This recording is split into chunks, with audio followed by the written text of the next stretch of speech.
दुआरे पर दुश्मन खड़ी है जी। हाय हाय कैसे में खोलू नानी संदल के बारी, दुआरे पर दुश्मन खड़ी है जी। हाय हाय दुश्मन खड़ी है, मैयत पड़ी है, एक कतला पानी पिला दो जी। हाय हाय कुइया के पानी में जहर घोली है, पोखर के पानी हराम है जी। हाय हाय जैसे में डोले गुरई के पतावा, वैसे डोले हसन के जाना जवा जी।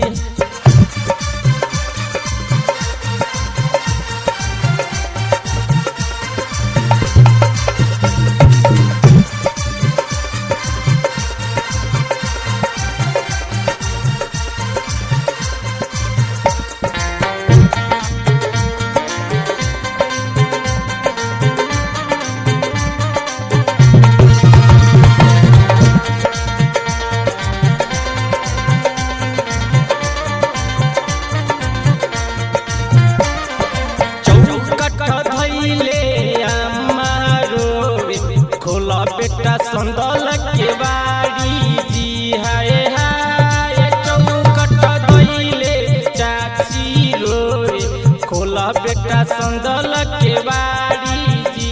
हाय हाय कैसे में खोलू हम संदल के बारी, दुआरे पर दुश्मन खड़ी है जी। हाय हाय कैसे में खोलू चाची संदल के बारी, दुआरे पर दुश्मन खड़ी है जी। हाय हाय कुइया के पानी में जहर घुली है, पोखर के पानी हराम है जी।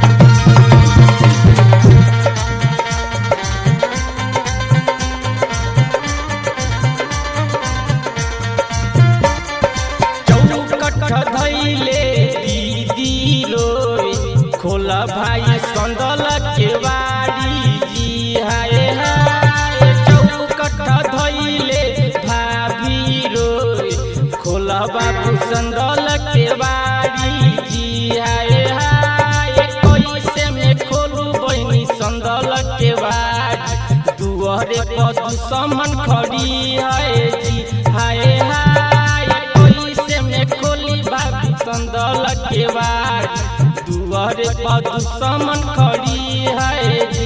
हाय हाय कैसे में खोलू दीदी संदल के बारी, दुआरे में दुश्मन खड़ी है जी।